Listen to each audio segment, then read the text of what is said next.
یہ ماہ سیام میں سخت گرمی، زبان کانٹا بن گئی، حلق خشک ہو گیا اور ہم پانی نہیں پی رہے، ٹھنڈا پانی دستیاب ہے، کوئی دیکھ بھی نہیں رہا، وضو کرتے بھی احتیاط کرتے ہیں، میاں کیوں نہیں پانی کا 2 گھونٹ لے لیتے، ٹھنڈا پانی ہے، میٹھا پانی ہے۔ کہا ہم نے روزہ رکھا ہے، اللہ دیکھ رہا ہے۔ ماہ سیام میں ہم پانی نہیں لیتے، اس لیے ہمیں یہ یقین ہوتا ہے تنہائی میں بھی اللہ دیکھ رہا ہے۔ یار جو اللہ رمضان میں دیکھتا ہے وہ غیر رمضان میں بھی دیکھتا ہے۔ پانی پینے لگو تو دیکھتا ہے، رشوت لینے لگو تو تب بھی دیکھتا ہے، آنکھ بھٹکے تو تب بھی دیکھتا ہے، خیال بہکے تو تب بھی دیکھتا ہے، سوچوں میں آوارگی آئے تو تب بھی دیکھتا ہے۔ یہ یقین تمہارے ساتھ اگر جڑ جائے کہ تمہارا رب تمہیں دیکھ رہا ہے تو پھر گناہ کرنا مشکل کیا ناممکن ہو جائے گا۔ ان اللہ خبیر بما تعملون، اور جو تم کرتے ہو تمہارا رب اس سے باخبر ہے۔ مت سمجھنا کہ وہ دیکھ نہیں رہا، تم کو چھٹی دے رکھی ہے تو اس کا یہ مطلب نہیں ہے کہ تم اس کی پہنچ سے باہر ہو یا اس کی نگاہوں میں نہیں ہو۔ تمہارے ایک ایک لمحے کو وہ دیکھ رہا ہے، ایک ایک ساعت کو ملاحظہ کر رہا ہے۔ بند کمرے ہوں یا مخفی غاریں، تم جہاں بھی داد عیش دو تمہارا رب تمہیں دیکھ رہا ہے۔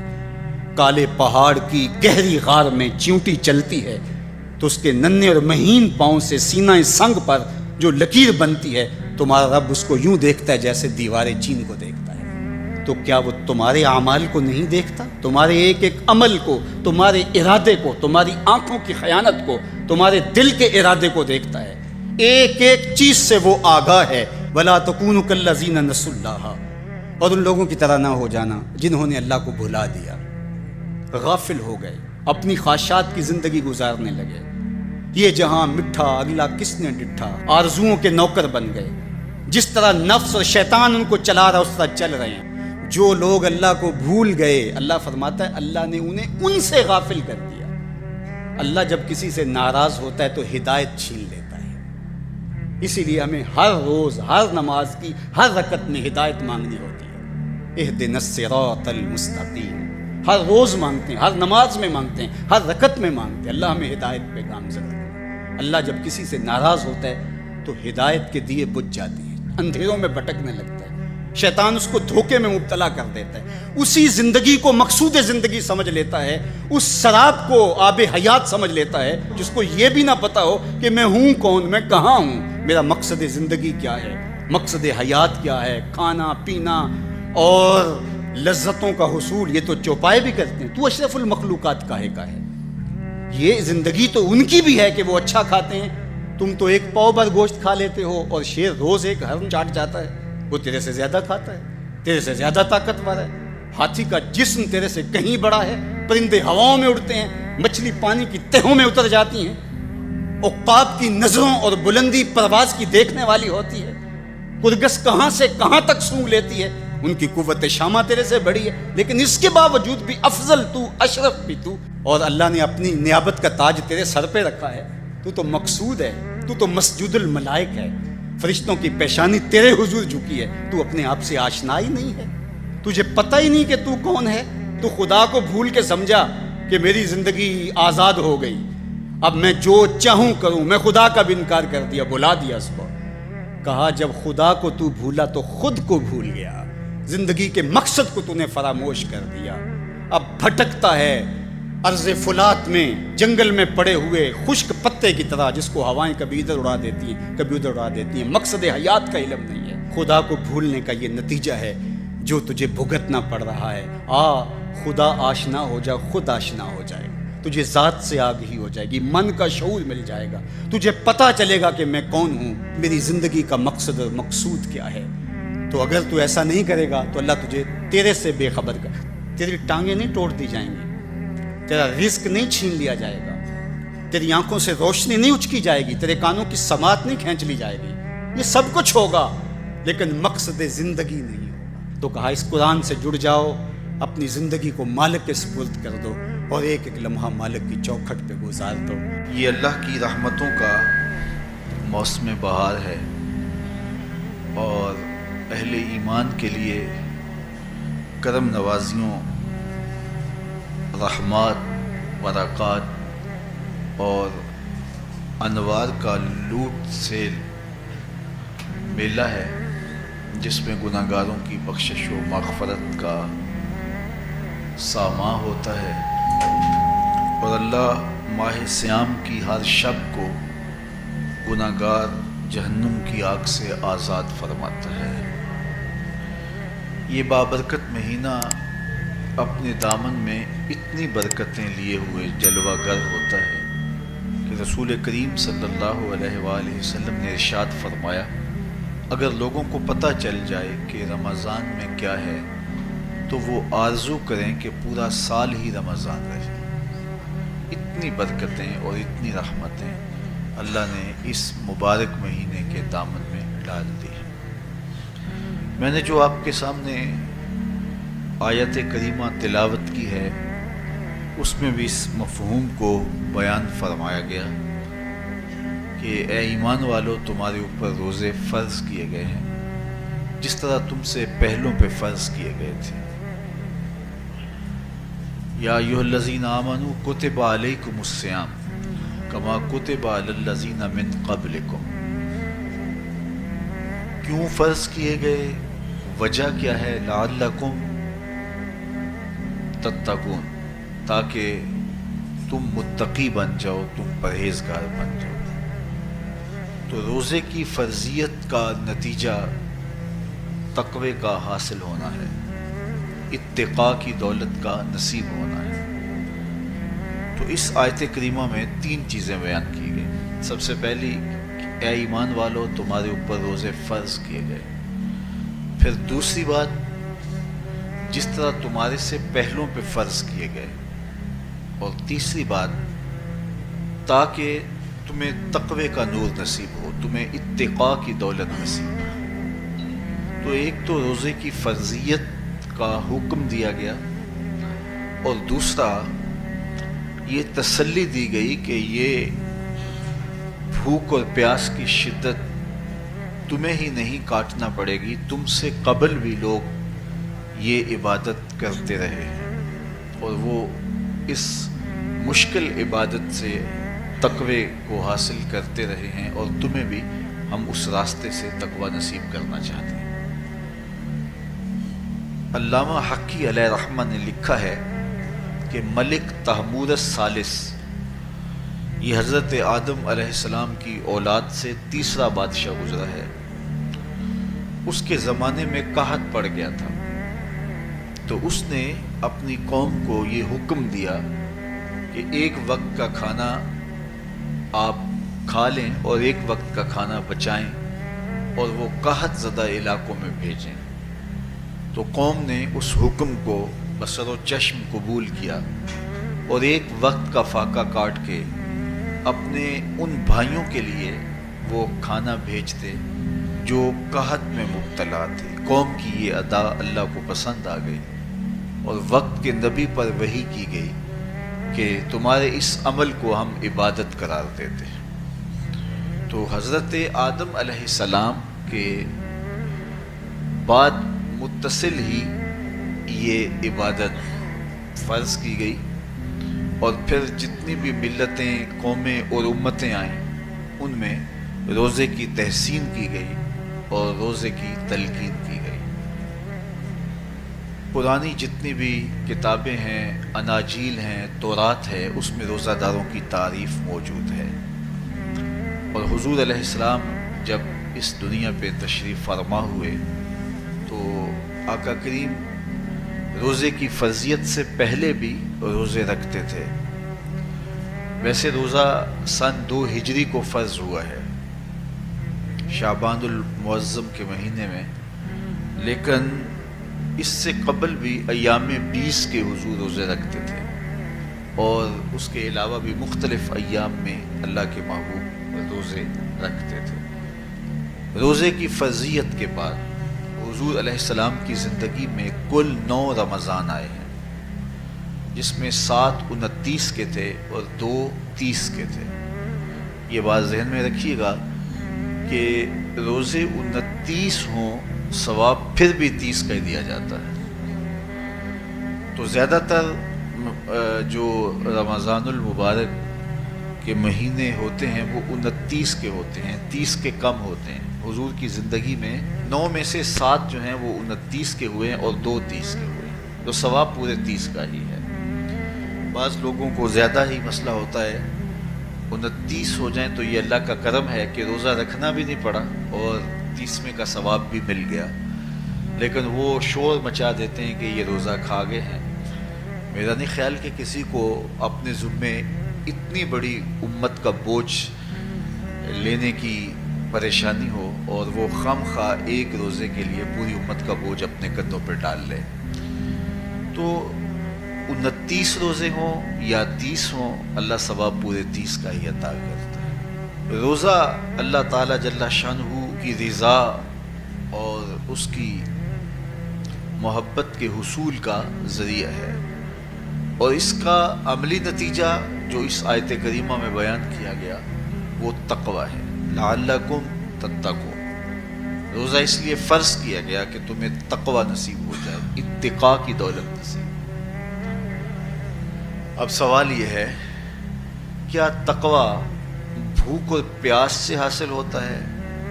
پیاس کاٹنے سے، بھوک کاٹنے سے کیا تقوی نصیب ہو جاتا ہے؟ صبح سے لے کر شام تک روزہ رکھنے کی تلقین کی گئی۔ یہاں ناروے میں اور مختلف ممالک کے اندر 20 گھنٹے کا روزہ ہے، اور ہمارے بھی یہاں 16-17 گھنٹے مسلسل شدت کی گرمی میں بھوک اور پیاس کاٹنا ہوتی ہے۔ اتنا طویل دورانیہ جو بھوک اور پیاس کاٹی ہے، اس کا مقصد رزق بچانا نہیں ہے، بلکہ وَيُزَادُ فِيهِ رِزْقُ الْمُؤْمِنِ، ماہ سیام میں مومن کا رزق بڑھ جاتا ہے۔ آپ اپنا بجٹ دیکھ لیجئے، باقی مہینوں کی نسبت ماہ سیام میں آپ کے اخراجات زیادہ ہوتے ہیں اور کشادگی ہوتی ہے۔ تو یہ کوئی خوراک بچاؤ مہم نہیں ہے، بلکہ رزق تو بڑھ جاتا ہے، لیکن اس کے باوجود 20 گھنٹے، 17 18 گھنٹے پیاس اور بھوک کاٹنا، اس کا کوئی مقصد ہے تو وہ مقصد قرآن نے بیان کیا کہ اس کے نتیجے میں تمہیں اتقاء کی دولت ملے گی، تمہیں تقوی کا نور نصیب ہوگا۔ سوال یہ کھڑا ہوا، کیا بھوک اور پیاس کاٹنے سے تقوی مل جاتا ہے؟ تو اس کو سمجھنے کے لیے ایک مختصر تمہید سمجھنا ہوگی، اور وہ یہ کہ ہمارے 2 دشمن ہیں جو ہمیں جادہ مستقیم سے ہٹانے کے لیے دن رات کوشاں ہیں، ایک شیطان اور دوسرا نفس۔ یہ 2 دشمن ہیں جو ہماری متاع عمل، ہمارا خلوص، ہماری للہیت، ہمارا باطن لوٹنے کے لیے ہر وقت مستعد اور فعال رہتے ہیں۔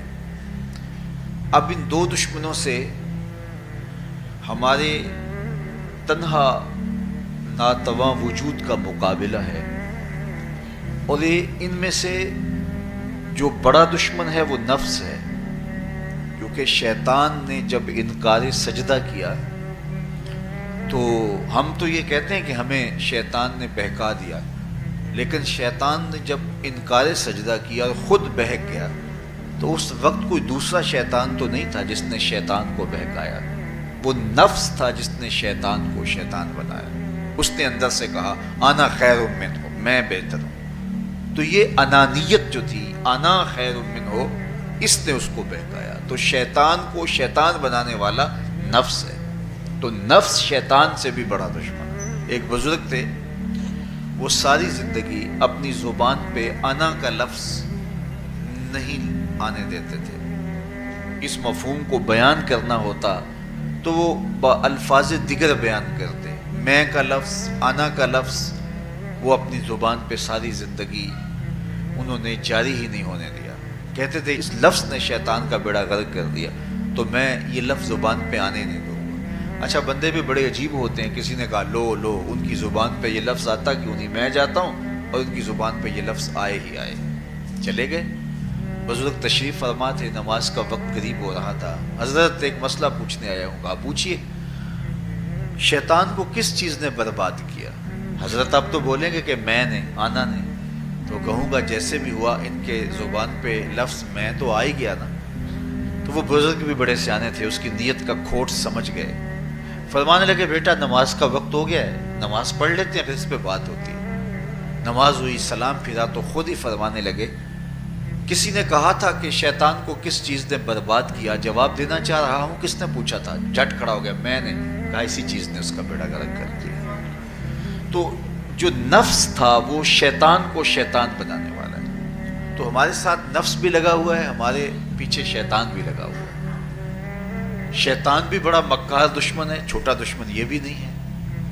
یہ ہماری متاع عزیز کو، متاع ایمان کو، متاع عمل کو، متاع خلوص کو لوٹنے کے لیے دن رات مستعد اور فعال رہتا ہے۔ اللہ کے محبوب نے فرمایا الشیطان جاسم علی قلب ابن آدم فاذا ذکر اللہ خانسہ واذا غفل وسوسہ۔ شیطان اولاد آدم کے دل پہ قبضہ جما کے بیٹھ جاتا ہے، جب یہ اللہ کا ذکر کرتا ہے تو بھاگ جاتا ہے، اور جب یہ اللہ کے ذکر سے غافل ہوتا ہے تو یہ وسوسہ اندازی کرتا ہے۔ تو شیطان اولاد آدم کے دل پہ قبضہ جماتا ہے، اسے پتہ ہے کہ دل قابو میں آ گیا تو پورا بدن قابو میں آ گیا، چونکہ میرے اعضائے بدنیاں میرے دل کے تابع ہیں۔ موسم اچھا ہے، رت سہانی ہے، صحن چمن میں پھول کھلے ہیں، لیکن میرا دل نہیں چاہ رہا تو ٹانگیں جنبش ہی نہیں کریں گی۔ مرغن غذائیں سامنے پڑی ہیں اور آپ کا تقاضا ہے کہ جناب لے لیجئے، لیکن میرا جی نہیں چاہے گا تو ہاتھ جنبش نہیں کریں گے۔ آسمان ستاروں اور کہکشاؤں سے بھرا ہوا ہے، جی نہیں چاہے گا تو نظر نہیں اٹھے گی۔ آپ سماعتیں بچھائے بیٹھے تھے، جی نہیں چاہے گا زبان نہیں بولے گی۔ تو پورے آزاد دل کے تابع ہیں، اور اگر دل شیطان کے تابع ہو گیا، اس کے ہتھے چڑھ گیا، تو پھر اعضاء وہی کریں گے جو شیطان چاہے گا۔ اور اگر یہ دل مالک کی محبت سے سرشار ہوگا تو پھر دل جو چاہے گا وہی اعضاء کریں گے، تو دل اللہ کی نافرمانی کی چاہت ہی پیدا نہیں ہونے دے گا، تو اعضائے بدنیاں کا رخ بھی اللہ کی رضا کے حصول کے لیے ہوگا۔ تو شیطان بھی قبضہ دل پہ جماتا ہے اور دل کو قابو میں کر کے حضرت انسان کا بیڑا غرق کرتا ہے۔ اللہ تعالیٰ کا کرم یہ ہوا اذا جاء رمضان سلسلۃ الشیاطین، اللہ کے محبوب علیہ السلام ارشاد فرماتے ہیں جب ماہ صیام آتا ہے تو شیاطین جکڑ دیے جاتے ہیں، جنت کے دروازے کھول دیے جاتے ہیں، جہنم کے دروازے بند کر دیے جاتے ہیں۔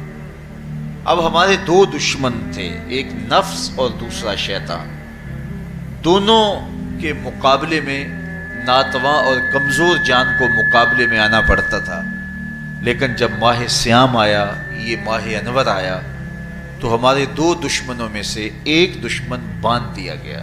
اب ہمارا مقابلہ صرف ایک دشمن سے رہ گیا۔ دیکھیے ماہ رمضان آتا ہے تو مسجدوں کے در کشادہ ہو جاتے ہیں، لوگوں کا رجحان دین کی طرف ہوتا ہے۔ جو 5 نمازیں بھی نہیں پڑھتے ہوتے ان کو تراویح میں بھی کھڑا ہوتا دیکھتے ہیں، اہتمام ہوتا ہے، نیکی کا، صدقہ و خیرات کا ماحول پیدا ہوتا ہے۔ ایسا کیوں ہے؟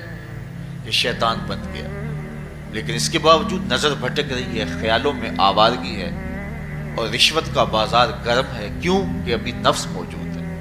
تو نیکی کا جو ماحول پیدا ہوا یہ شیطان کے بن جانے کی وجہ سے، اور برائی کا ماحول اب بھی موجود ہے یہ نفس کے موجود ہونے کی وجہ سے۔ تو ہمارے دو دشمن ہیں جو ہمیں جادہ مستقیم سے ہٹاتے ہیں، ایک شیطان اور دوسرا نفس۔ اب جب ماہ صیام آیا تو شیطان باندھ دیا گیا، اب ہمارا مقابلہ صرف نفس سے ہے، اور یہ نفس شیطان سے بھی بڑا دشمن ہے۔ شیطان کو شیطان بنانے والا نفس، اور وہ ہمارے ساتھ جڑا ہوا ہے۔ ماہ صیام میں شیطان تو بند گیا لیکن نفس نہیں بندھا۔ اب ہمیں اپنے نفس کو کمزور کر کے اور اپنی فتح حاصل کرنی ہے اور تقوی کی منزل کو پانا ہے۔ اب شیطان تو اللہ نے باندھ دیا، اب نفس کو کیسے باندھیں؟ تو آئیے نفس کی بندش کیسے ہوگی یہ کسی ایکسپرٹ سے پوچھیں گے کہ یہ کیسے اس کو باندھیں گے، اس کو کیسے قابو میں کریں گے۔ تو کسی ایسے شخص سے پوچھیں جو اس شعبے کا ماہر ہو۔ تو علامہ اقبال کے مرشد ملا جلال الدین رومی علیہ رحمہ کہتے ہیں آؤ تمہیں میں ایک معالج کا پتہ دیتا ہوں جو تمہیں اس بیماری کا علاج بتائے گا اور اس کی بندش کے طریقے بتائے گا۔ شیخ رومی علیہ رحمہ فرماتے ہیں ہفت شہر عشق را اتار گشت ما ہنوز اندر خم یک پوچام۔ عشق کے 7 شہر شیخ فرید الدین اتار گھوم چکے ہیں، اور میرے جیسا شخص عشق کے پہلے شہر کی پہلی گلی کے کونے پہ کھڑا ہے. اب اندازہ کیے کہ جن کا پتہ حضرت مولا جلال الدین رومی دے رہے ہیں وہ کس بلند مرتبے پہ فائز المرام ہے. فرمایا کہ وہ عشق کے 7 شہر گھوم چکے ہیں اور میں پہلے شہر کی پہلی گلی کی نکر پہ کھڑا ہوں. اب شیخ فرید الدین علیہ رحمہ سے پوچھئے کہ شیطان تو بند گیا، اب نفس کا وبال ہمارے اوپر پڑ رہا ہے اور ہم اس کے باوجود ماہ صیام کے اندر گناہوں میں منہمک ہیں، تو ہمیں بتایا جائے کہ اس نفس کا علاج کیسے کیا جائے. ہمیں آپ کا پتہ بتایا گیا ہے. تو شیخ فرید الدین عطار بولے نفس نتواں کشت الا باسے چیز بات گوئم یاد گیرش اے عزیز. نفس نہیں مرتا، لیکن اگر 3 اسلحے تیرے پاس ہوں تو یہ ٹھہر بھی نہیں سکتا. وہ 3 اسلحے کون سے ہیں؟ خنجر خاموشی و شمشیر جو، نیزائے تنہائی و ترک ہجو. خاموشی کا خنجر، بھوک کی تلوار اور تنہائی کا نیزہ. یہ 3 اسلحے ایسے ہیں اگر تو یہ لے کر کے نفس پہ ٹوٹ پڑے تو پھر نفس کا مقابلہ تیرے لیے آسان ہوگا. خنجر خاموشی، خاموشی کا خنجر. اللہ کے محبوب علیہ السلام نے فرمایا من صامت نجا، جو خاموش ہو گیا وہ نجات پا گیا. کیونکہ انسان کی زندگی کی زیادہ آفتیں اس کی زبان کی وجہ سے. آپ اپنے گناہوں کا اور میں اپنے گناہوں کا اگر احتساب کروں تو ہمیں سب سے زیادہ گناہ زبان کے ملیں گے. آنکھیں بھی گناہ کرتی ہیں، ہاتھ بھی گناہ کرتے ہیں، پاؤں بھی گناہ کرتے ہیں، لیکن سب سے زیادہ گناہ زبان کرتی ہے. جھوٹ بھی بولتی ہے، غیبت بھی کرتی ہے، شکوہ بھی کرتی ہے، گالی سب و شتم اور کیا کچھ زبان کے گناہ ہیں. اسی لیے اللہ کے محبوب نے فرمایا جو تمہارے 2 جبڑوں کے درمیان ہے یعنی زبان اور 2 ٹانگوں کے درمیان ہے تمہاری پارسائی کی جگہ، تم ان 2 چیزوں کی مجھے ضمانت دے دو، میں محمد تمہیں جنت کی ضمانت دے دیتا ہوں. تو انسان کے سب سے زیادہ گناہ زبان کے ہیں اور اس کی پارسائی کی جگہ. تو اس لیے میرے حضور نے فرمایا من صامت نجا، جو خاموش ہو گیا وہ نجات پا گیا. خنجر خاموشی، خاموشی کا خنجر نفس کشی کا ایک مؤثر ذریعہ. اور دوسری بات بشمشیر جو، اور بھوک کی تلوار. تو بھوک سے نفس کا مقابلہ کیا جا سکتا ہے، بھوک کی تلوار سے نفس کا سر کاٹا جا سکتا ہے. اللہ کے محبوب کا فرمان سنیے یا معاشر الشباب من استطاع منکم الباء فلیتزوج فإنہ اغض للبصر واحسن للفرج فمن لم یستطع فعلیہ بالصوم فإنہ لہ وجاء. اے جوانوں کے گروہ، تم میں سے اگر کوئی نکاح کرنے کی طاقت رکھتا ہے تو وہ دیر نہ کرے، فی الفور نکاح کر لے. یہ نظر کا اور پارسائی کا محافظ ہے. لیکن اگر تم میں سے کوئی نکاح کرنے کی فی الحال پوزیشن میں نہیں ہے تو وہ کثرت کے ساتھ روزے رکھے. روزے قاطع شہوات ہیں. تو بھوک سے نفس کو جو ہے وہ روکا جا سکتا ہے، اس کو لگام ڈالی جا سکتی ہے. تیسری بات نیزہ تنہائی، تنہائی کا نیزہ. تو فرمایا گیا کہ العافیت فی العزلہ، کہ تنہائی کے اندر ہی عافیت ہے.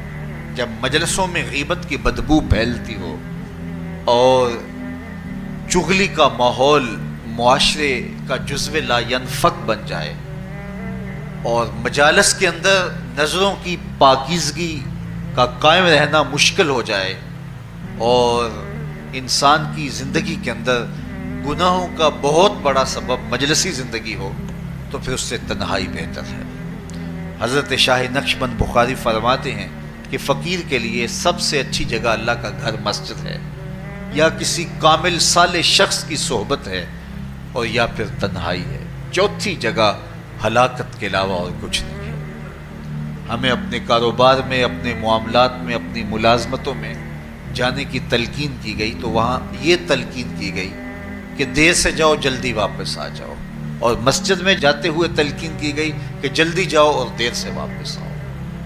لیکن ہم مسجد کے دروازوں پہ جب دور موجود میں رش دیکھتے ہیں کہ لوگ بہت جلدی نکلنا چاہتے ہیں، حتیٰ کہ کندھوں سے کندھے ٹکرا رہے ہوتے ہیں کہ جلدی سے باہر نکل جائیں.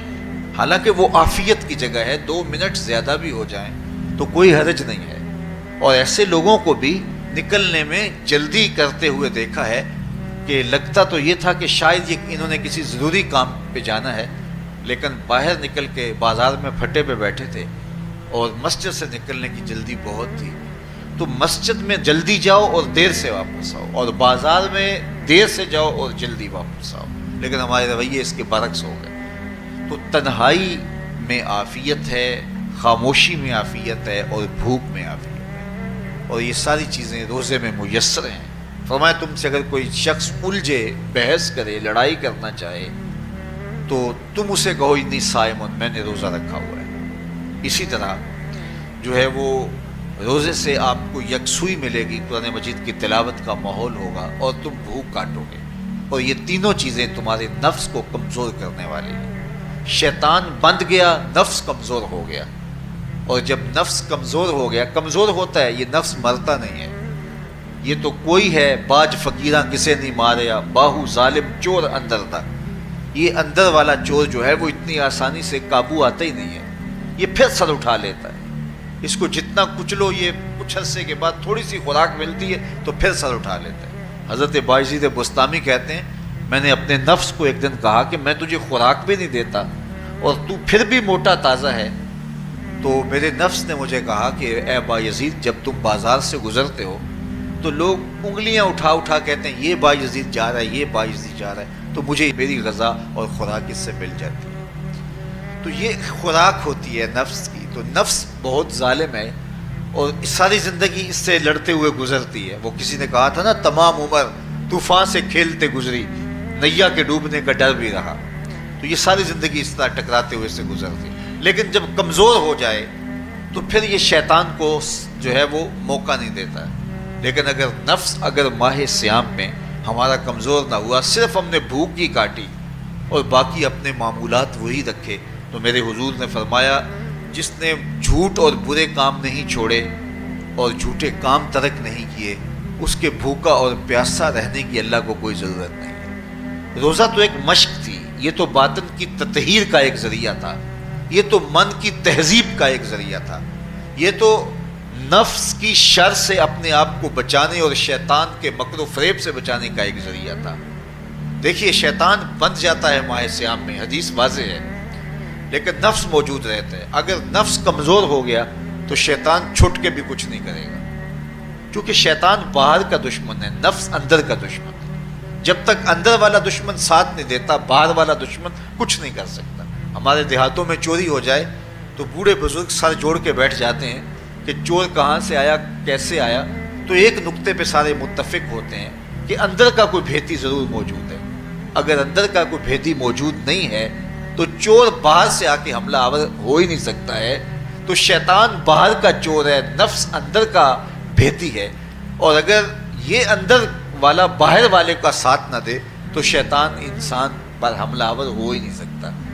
اس لیے اس کو قابو کر لیں، اس کو رام کر لیں، تاکہ شیطان چھٹنے کے باوجود بھی جو ہے وہ ہمارے اوپر حملہ آور نہ ہو سکے. ورنہ وہ تو پیچ و تاب کھا رہے ہیں کہ یہ جو تم نمازیں پڑھتے ہو، سروں پہ ٹوپیاں تم نے پہنی ہیں اور بڑے شریف بن کے مسجد میں جا رہے ہو، ذرا چھٹ لوں عید کے دن ہی جو ہے وہ تمہارا سارا کیا دھرا برباد نہ کیا تو مجھے شیطان نہ کہنا. تو وہ سب کچھ برباد کر دیتا ہے اگر ہمارے نفس کی تہذیب نہیں ہوتی. تو یہ اللہ نے ایک ہمیں موقع دیا ہے، پورا ایک مہینہ ہے، ایک ورکشاپ ہے باطن کی تطہیر کے لیے اور ایک اندر کی پاکیزگی کے لیے ہمیں ایک موقع فراہم کیا گیا ہے، اور اس سے ہم بھرپور فائدہ حاصل کریں. قرآن مجید کی کثرت کے ساتھ تلاوت، صلاۃ التراویح میں شمولیت اور خاموشی کا اختیار کرنا، اور جو ہے وہ اللہ کے ذکر فکر کی طرف متوجہ رہنا اور بھوک کاٹنا. اس کا عملی نتیجہ یہ ہوگا کہ اتقاء کی دولت نصیب. دیکھیے ماہ سیام میں ہمیں ان کاموں سے بھی روک دیا گیا جو کہ کام جائز تھے. کھانا پینا اور جو ہے وہ اپنی منکوحہ سے جنسی تعلق، یہ تو وہ امور تھے کہ جو جائز تھے، مشروع تھے. لیکن اوقات روزہ میں ان جائز کاموں سے بھی ہمیں روک دیا گیا. اس فلسفے کو ہمیں سمجھنا ہوگا کہ جو کام شریعت میں جائز تھے، مشروع تھے، روزہ ان سے بھی رک جانے کا نام ہے. اور جو چیزیں شریعت میں جائز ہی نہیں ہیں، جھوٹ بولنا ہے، غیبت کرنا ہے، بد نگاہی ہے، اور دیگر برے اعمال ہیں، تو یہ چیزیں تو روزہ نہ بھی ہو پھر بھی ناجائز ہیں. تو جو چیزیں جائز تھی روزے میں ان سے بھی منع کر دیا گیا، اور جو چیزیں ناجائز ہیں تو اگر کوئی شخص ان چیزوں سے نہیں رکتا تو پھر اس نے روزہ کیا رکھا. ایک بندہ بھوک کاٹتا ہے لیکن جھوٹ بولتا ہے، ایک بندہ پیاس کاٹتا ہے لیکن غیبت کرتا ہے، ایک بندہ صبح سے شام تک نہ کچھ کھاتا ہے نہ کچھ پیتا ہے لیکن رشوت لیتا ہے. پھر مجھے بتائیے اس نے روزہ کیا رکھا؟ روزہ تو ایک مشق تھی کہ جو چیزیں جائز تھی ان سے بھی منع کر دیا گیا، ان سے بھی روک دیا گیا، اور جو ناجائز تھی وہ تو پہلے ہی ناجائز تھی، روزے کے بغیر بھی ناجائز تھی. تو اس لیے روزہ ایک مشق ہے. ہمارے سامنے مرغن غذا موجود ہے، ہمارے پاس سامنے ٹھنڈا مشروب موجود ہے، اور ہمیں مشق کرنے کی تلقین کی گئی کہ تمہیں بھوک ہے، شدت کی پیاس ہے، لیکن صبر کر کے دکھاؤ تم نہیں لوگے، یہ تمہاری مشق ہے.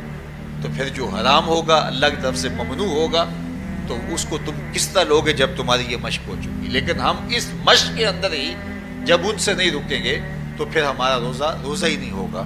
پھر بھوک اور پیاس کاٹنے کے علاوہ کچھ نہیں ہوگا. بہت سارے روزہ دار ایسے ہیں جن کا روزہ سوائے بھوک اور پیاس کاٹنے کے کچھ نہیں ہے. اس لیے جن چیزوں سے اللہ نے منع کیا ہے ان سے تو رکنا ہی رکنا ہے. جو چیزیں مشروع ہیں ان سے وقتی طور پہ روکا گیا تو ان سے بھی روک کر کے روزے کی تکمیل کی جائے. اچھا، روزے میں ایک اور چیز ہے کہ ہمارے صوفیاء مراقبہ کر کے ایک دولت پاتے ہیں، اور وہ کیا کہ اللہ دیکھ رہا ہے. وہ مراقبے میں بیٹھ جاتے ہیں اور اس تصور میں ڈوب جاتے ہیں کہ میرا اللہ مجھے دیکھ رہا ہے، اور یہ یقین اپنے اندر اتارتے رہتے ہیں. اس کا نتیجہ یہ ہوتا ہے کہ پھر گناہ کرنا مشکل ہو جاتا ہے. یہ تصور جب بندے کے ساتھ جڑ جاتا ہے کہ میرا اللہ مجھے دیکھ رہا ہے. ماہ سیام میں یہ دولت اللہ بانٹ دیتا ہے. جو مراقبے سے صوفیاء حاصل کرتے ہیں، اللہ تعالیٰ اس دولت کو اہل ایمان پہ چھڑک دیتا ہے. کڑکتی دھوپ، برستی گرمی، زبان کانٹا، ہونٹ خشک، ٹھنڈا پانی دستیاب، دروازہ مکفل، کوئی دیکھنے والا بھی نہیں ہے، لیکن بندہ ایک گھونٹ بھی نہیں پیتا. وضو کرتے بھی احتیاط کرتا ہے کوئی قطرہ حلق سے نیچے نہ اتر جائے، کیوں کہ میرا اللہ مجھے دیکھ رہا ہے. جو چیزیں صوفیاء کو مراقبے سے نصیب ہوتی ہیں، ماہ سیام میں اللہ اس دولت کو بانٹ دیتا ہے، چھڑک دیتا ہے. بارش کی طرح وہ دولت برستی ہے، اور یہ تصور ہمارے ساتھ جڑ جاتا ہے کہ میرا اللہ مجھے دیکھ رہا ہے. ہم پانی نہیں پیتے، اللہ دیکھ رہا ہے. مرغن غذائیں موجود ہیں کہ اللہ دیکھ رہا ہے. تو میں یہ پوچھتا ہوں کہ ہم کھانا نہیں کھاتے کہ اللہ دیکھ رہا ہے، ہم پانی نہیں پیتے کہ اللہ دیکھ رہا ہے، لیکن جب رشوت لے رہے ہوتے ہیں اللہ اس وقت نہیں دیکھتا. جب نظر بھٹک رہی ہوتی ہے اللہ اس وقت نہیں دیکھتا. جب خیال بہک رہا ہوتا ہے اللہ اس وقت نہیں دیکھتا. جب سوچوں میں آوارگی آتی ہے اللہ اس وقت نہیں دیکھتا. تو یہ صرف وہ کھانے اور پینے کو ہی دیکھ رہا ہے، باقی امور زندگی کو نہیں دیکھ رہا. اور وہ کیا صرف رمضان میں دیکھتا ہے، غیر رمضان میں نہیں دیکھتا. تو یہ جو نور اترا تھا ماہ سیام میں، اس کو اپنے اندر اگر جذب کر لیا جائے تو زندگی سنور جاتی ہے. جو مراقبوں سے حاصل ہوتا تھا ماہ سیام میں، وہ میںہ کی طرح برسا، اور ہم اس کے اپنے اندر سمو لیں، جذب کر لیں، تو نتیجہ یہ ہوگا کہ ہماری زندگی نور نلا نور ہو جائے گی. اور یہ تصور جب انسان کی زندگی میں جم جائے تو یہ گناہوں سے روکنے کا مؤثر ذریعہ ہے کہ میرا اللہ مجھے دیکھ رہا ہے. مجھے بتائیے اس سے بڑا ہیجان انگیز بھی کوئی منظر ہو سکتا ہے کہ حسن کی پتلی ہے، اور جو ہے وہ اس کی ایک ایک ادا اور اشوے سے قیامتیں پھوٹتی ہیں، اور وہ خود جناب یوسف کے سامنے اپنے حسن کو پیش کر رہی ہے. 7 دروازے بھی مکفل ہیں، بت کے اوپر بھی کپڑا ڈال لیا، اور زلیخا حضرت یوسف کو خود کہہ رہی ہے طالق یوسف اب تو آ جاؤ نا، ذرا آنکھ اٹھا کے میرے جلوے دیکھو. لیکن جناب یوسف کیا بولتے ہیں؟ قال معاذ اللہ، میں اللہ کی پناہ میں آتا ہوں. کہا تو 7 دروازے بند کر کے لوگوں کی نظروں سے چھپ گئی، اور موٹا کھیس ڈال کے اپنے زوم میں اپنے جھوٹے خدا سے بھی شرم کرتی ہے اور اس سے چھپ گئی. میں اس خدا سے حیا کیوں نہ کروں جو 7ویں کوٹھڑی میں بھی دیکھ رہا ہے. پھر اتنی روشنیاں برسی، اتنا یقین برسا کہ گناہ کیا، گناہ کا تصور بھی محال ہو گیا. تو مجھے بتائیے کتنا ہیجان انگیز منظر تھا جب حسن قدموں میں بچھنے کے لیے خود بے تاب تھا، اور حضرت یوسف جوان رانا ہے، جوانی اور شباب پورے باقپن پہ ہے، اور ادھر حسن مچل مچل کے قدموں میں بچھ رہا ہے.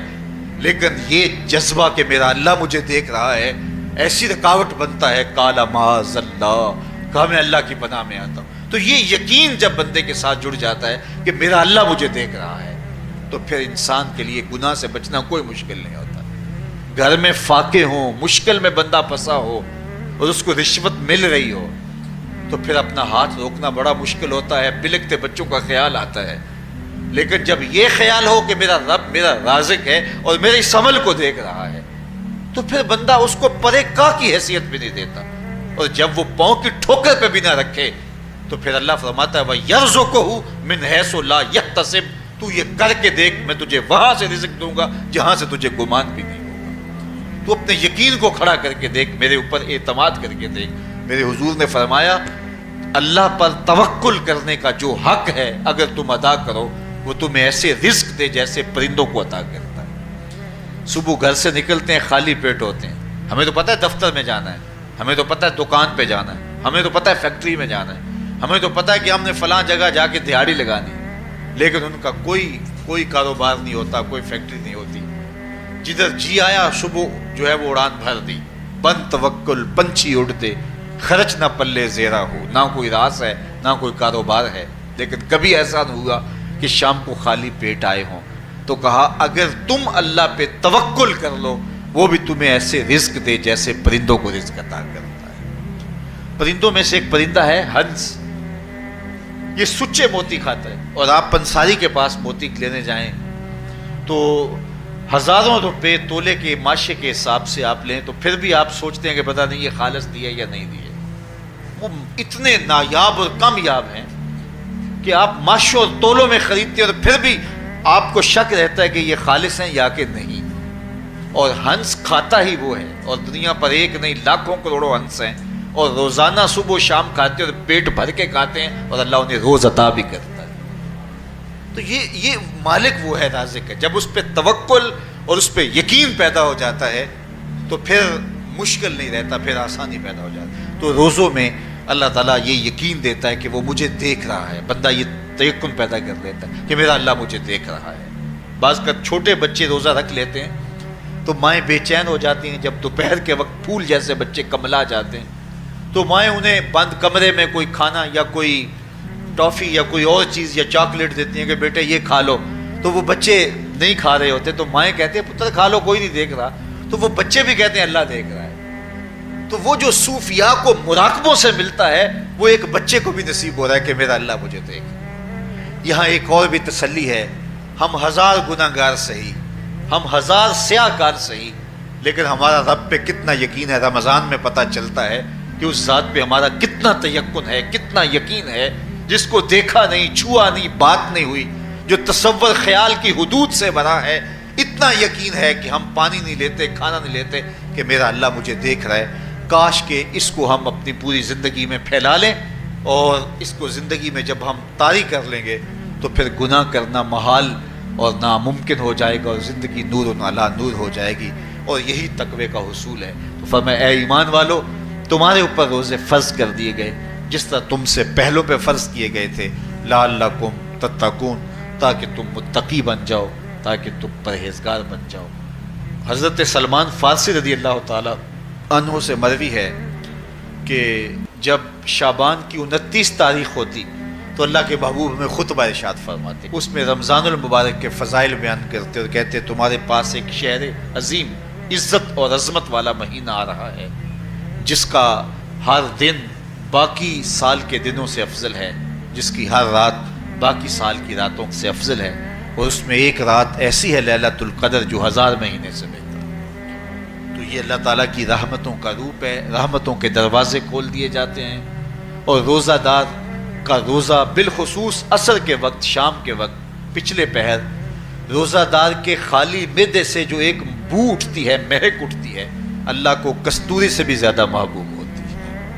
اللہ اکبر۔ اور فرمایا للصائم فرحتان، فرحۃ عند فطرہ و فرحۃ عند لقاء ربہ، روزہ دار کے لیے 2 خوشیاں ہیں۔ ایک خوشی اسے تب ملتی ہے جب وہ روزہ کھولتا ہے، سارے دن کی بھوک اور پیاس کاٹ کے، جب شام کو ٹھنڈا اور میٹھا مشروب اسے ملتا ہے، اور وہ مشروب اپنے جو ہے وہ منہ میں ڈالتا ہے، وہ معدے کی طرف اترتا ہے، تو اس کی زبان بولے نہ بولے اس کا ایک ایک انگ اللہ کی تسبیح بول رہا ہوتا ہے اور اللہ کا شکر ادا کر رہا ہوتا ہے. اس وقت اسے ایک عجیب فرحت ہوتی ہے کہ اتنا طویل لمبا روزہ تھا، شکر ہے کہ میرا روزہ تکمیل کو پہنچا. ایک روحانی مسرت، پھر روزہ کھلنے کے وقت اس کو بدنی مسرت. تو ایک فرمایا اس کو فرحت تب ملتی ہے جب وہ روزہ کھولتا ہے. وَفَرْحَةٌ عِنْدَ لِقَاءِ رَبِّهِ، اور دوسری فرحت اسے تب ملے گی جب روزے کے صلے میں اللہ اپنے رخ سے پردہ ہٹا دے گا اور اللہ اپنا دیدار عطا فرمائے گا. تو یہ روزے دار کے لیے خوشیاں ہیں. تو خوش نصیب ہیں وہ لوگ جو ماہ سیام کے روزے پورے خشوع و خضوع کے ساتھ رکھتے ہیں اور اس کی برکتوں سے مالا مال ہوتے ہیں. ورنہ بعض لوگ میں نے ایسے بھی دیکھے ہیں وہ چھوٹی چھوٹی بیماریوں کا بہانہ بنا کے روزہ ترک کر دیتے ہیں اور انہیں حوصلہ ہی نہیں پڑتا روزہ رکھنے کا. چونکہ الصوم نصف الصبر، روزہ آدھا صبر ہے. میں سمجھتا ہوں، میں شوگر کا مریض ہوں اور 4 سے 5 گھنٹے اگر مجھے کچھ کھانے کو نہ ملے تو میری طبیعت میں ایسا اضطراب اور بے چینی پیدا ہو جاتی ہے کہ میں گھر والوں سے الجھنے کی کیفیت میں بھی آ جاتا ہوں. لیکن ماہ سیام میں 20 گھنٹے بھی کاٹ لیتا ہوں، لیکن میری طبیعت پہ کوئی بوجھ اس لیے نہیں ہوتا کہ میں اللہ کی رضا کو اپنے ذہن کے ایک ایک گوشے میں رکھے ہوئے ہوتا ہوں. تو یہ آدھا صبر ہے، یہ صبر سکھاتا ہے. اور پھر روزے سے جب ہم بھوک کاٹتے ہیں تو غربا، مساکین، وہ لوگ جو بیچارے بھوک اور پیاس کاٹ کے زندگی گزارتے ہیں، ان کا بھی ہمیں خیال آتا ہے کہ ہمیں تو اپنے اختیار سے چند لمحوں کے لیے بھوک کاٹنی پڑی تو اس کی کلفت اور اس کی اذیت اتنی ہے. تو جو شخص مجبوری کی وجہ سے کاٹتے ہیں اور ان کے بلکتے بچے ان کے سامنے ہوتے ہیں تو پھر ان کا عالم کیا ہوگا. تو اس سے پھر صدقہ اور خیرات کا ماحول پیدا ہوتا ہے اور ہم غربا کو اپنے ساتھ خوشیوں میں شریک کرتے ہیں.